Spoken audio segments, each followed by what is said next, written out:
Leadership of Nairobi business traders approached me sometime in March 2024 at the official residence to discuss multiple issues affecting business and requested engagement in the solution and intervention on these issues. Consequent to this meeting, I directed that short, medium, and long-term strategies be undertaken, coordinated by the Office of the Deputy President, to address the issues raised that cut across various agencies, including KRA, Kenya Post Authority, Anti-Counterfeit Authority, Kenya Bureau of Standards, the National Police Service, and the Kenya Copyright Board. On 11th April 2024, the Small Traders and Government Agencies Technical Committee, coordinated by my office, held a meeting to discuss issues raised by the small traders, including Muthurwa Market, attended by the Office of the Deputy President staff, in a supportive role in keeping with the draft framework of cooperation and engagement between the government, the Nairobi City County Government, and Nairobi business traders. Subsequent this, Mr. Speaker, is clear that my office have been having meetings with the Governor of Nairobi on various matters affecting the people of Nairobi, and hence the Deputy President cannot be accused of undermining devolution. Mr. Speaker, I've been accused of undermining devolution by allegedly holding meetings to fight alcohol. I'm sorry, Mr. Speaker, if the House took it that I say the House is a theater of the absurd. I was talking about this specific charge of undermining devolution by holding meetings to fight alcohol to be discussed in this House. That to me is what I thought that moment. If it's 5 minutes or 10 minutes, that would be the theater of the absurd. I did not attribute in any way by trying to demean this House that I sat for 5 years, by calling it the theater of the absurd. But this particular charge, Mr. Speaker, drug and alcohol problem in Kenya has been on the increase, and many of our youth have become addicted to alcohol and their lives destroyed because it causes them to drop out of school and start engaging in petty crime to look for money to buy alcohol. I'm a strong advocate for youth rehabilitation from alcohol and substance abuse, which I continue to encourage and support in order to save our future. With regard to alcohol control and regulation, I wish to state that I have held several meetings with the governors in Meru, Chuka, in Mombasa, in Nakuru, in Nyeri, and the efforts that President William Ruto asked me to lead in eradication of illicit brew has been very successful, and we have been working with governors and county assemblies who have been developing legislation on the control of licensing of alcoholic drinks. If there is one program that has had the best working relationship between county governments and the national government, it is this particular program. I'm a bit emotive about illicit alcohol because I lost my brothers. One who was a medical doctor to alcohol, another who was a farmer to alcohol. I take it passionately. I don't know who complained about this particular charge. I have not seen any evidence of any complaint, and I have not had any person in Kenya complaining that the Deputy President is undermining with the devolution by leading the war on illicit brews and drug abuse. Whatever this House decides tonight and the other subsequent House, whatever happens to Rigathi Gachagua, whether he's in or out of office, this war must continue and must be won for the sake of our children.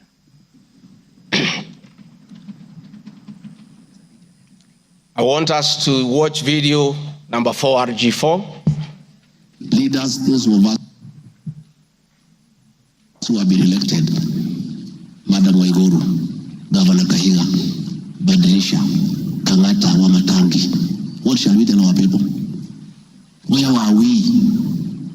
What shall we tell the people who elected us? When we meet them, what shall we tell them? when our children got wiped out by alcohol and drugs, where are we? We'll have nothing to say. Dede Nyoro, Kimani Ichung'wa, Madenge, mutaambia watu nini? Mukami, mutaambia watu nini? So please, this forum here today, let us be open and candid. Speak from your heart. Let us know what ails us. What is it must we do? We have the support of the president and he is waiting. He has told me by 7 p.m. today, he wants a report. He cannot accept the situation. He cannot. Neither can I. And none of you should accept the situation. It is not right. It is not fair. It is not acceptable. We must deal with it as leaders. And we are here, we are all leaders. As an OCS, you are a leader. That's why you have been given that responsibility. As an ACC, you are a leader. County Commissioner, wewe ni kiongozi. DCIO, wewe ni kiongozi. Sisi ni viongozi. Na juu ya hayo sisi ni wazazi. Tafadhalini, tukubaliane, tutafute suluhisho. Na tukipata, tuende tufanye kazi. It is possible. It is doable. It is something that we can do. Thank you, Mr. Speaker. It's very clear that the meeting had all governors, members of parliament who are present here today, policemen, everybody, and we are all in agreement that the war must be won. It cannot, but the deputy president should be impeached for leading the war on alcohol.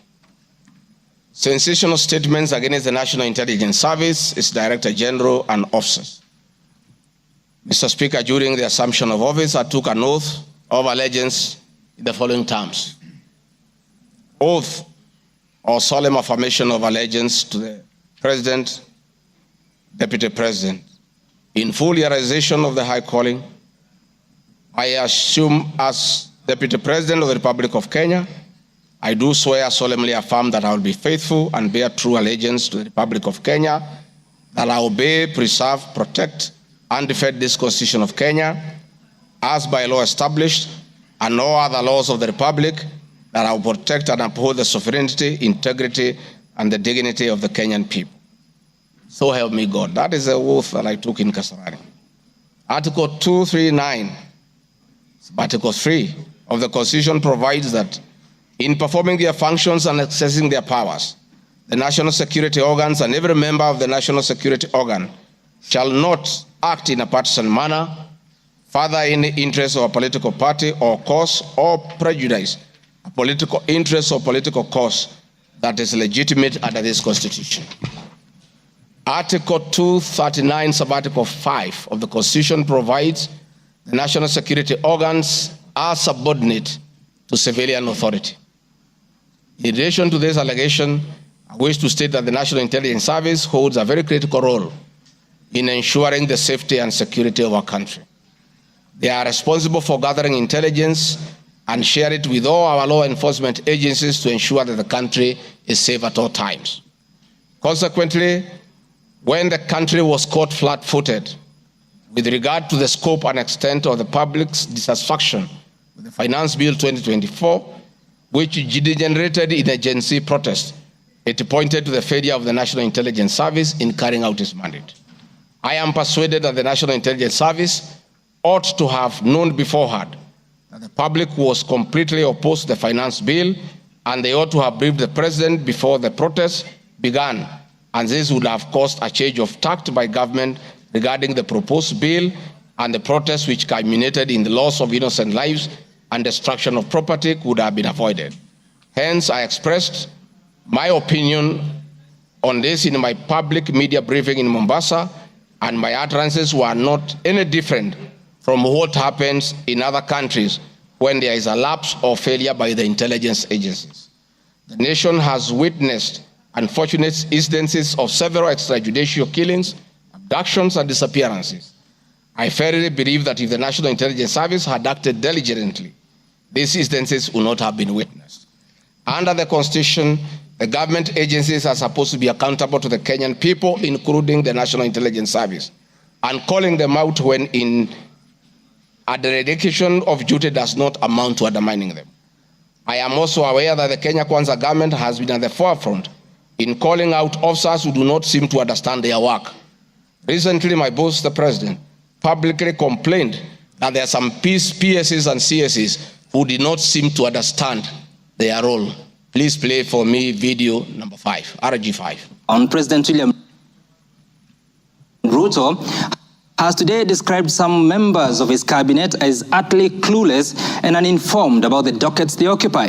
And in a sign of trouble for cabinet secretaries, the State House gates were shut for those who arrived late, with both President Ruto and his deputy Rigathi Gachagua giving a sharp tongue lashing to the latecomers. And our Citizen TV's Timothai Goin reports the atmosphere at the State House Nairobi left little doubt on President Ruto's disappointment with a vast section of his 22-member cabinet.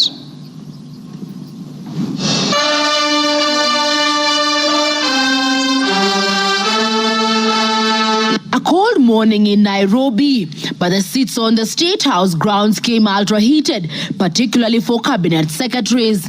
The cabinet members came here to sign performance contracts, but the oral appraisal of the day spelled anything between trouble and outright doom. If you cannot keep time with your employer, you have basically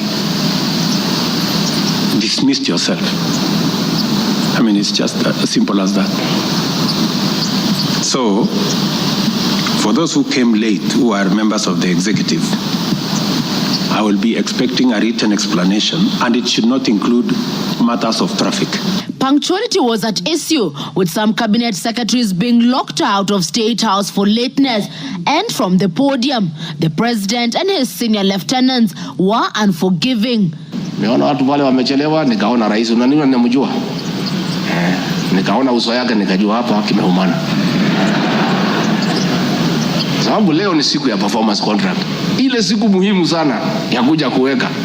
Na wewe umefika pale, rais amekaa. Tayari amekaa na ndiye rais wa Jamhuri ya Kenya. Wewe umechelewa ukiwa kuona nani? Who else have you gone to see? One of the things we need to learn in our performance contract is to beat the traffic. For the 19 cabinet secretaries present, the atmosphere at State House progressed from bad to worse as President Ruto and his deputy Rigathi Gachagua issued a blistering assessment of the performance of the cabinet members. Many of you, the people I speak to, don't even know what is going on in your ministries or departments. You have very scanty information. The moment I know more than you in your ministry, then you must begin to understand that something is very wrong.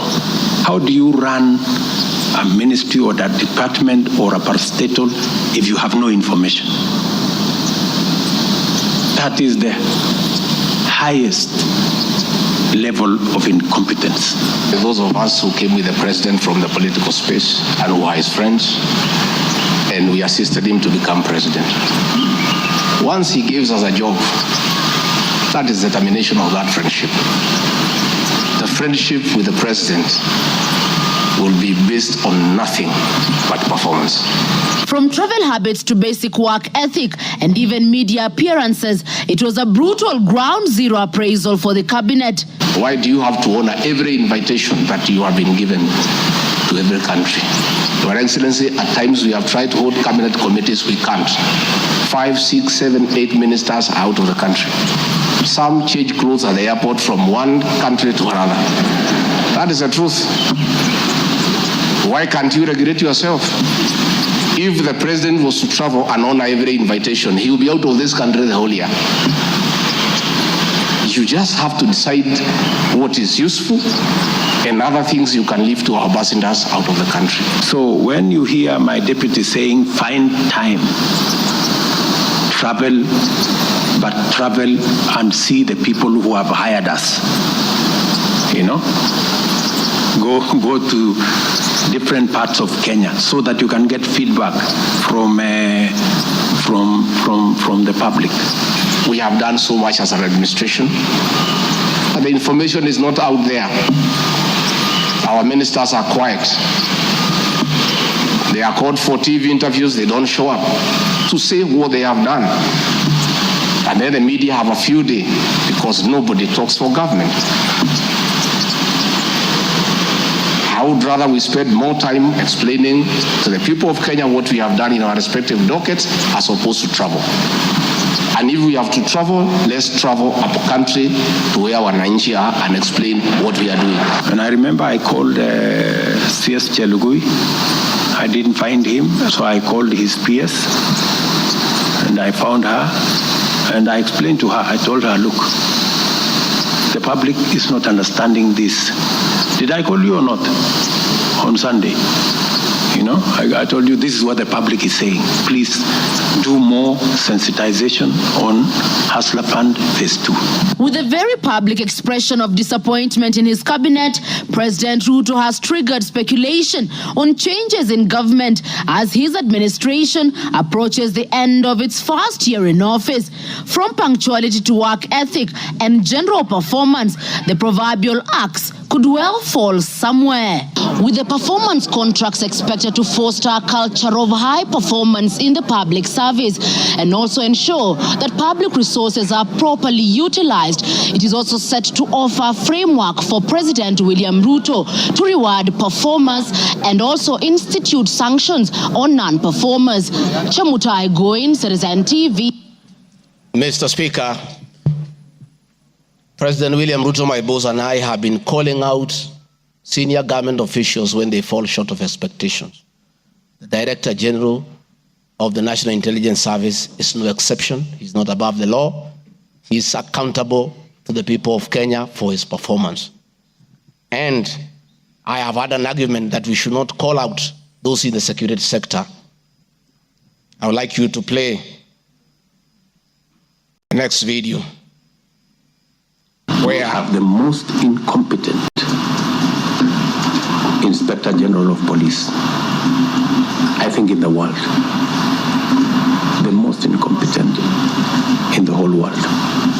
His incompetence may not necessarily play out when things are working, but when things get to a head and you need some decisions to be made,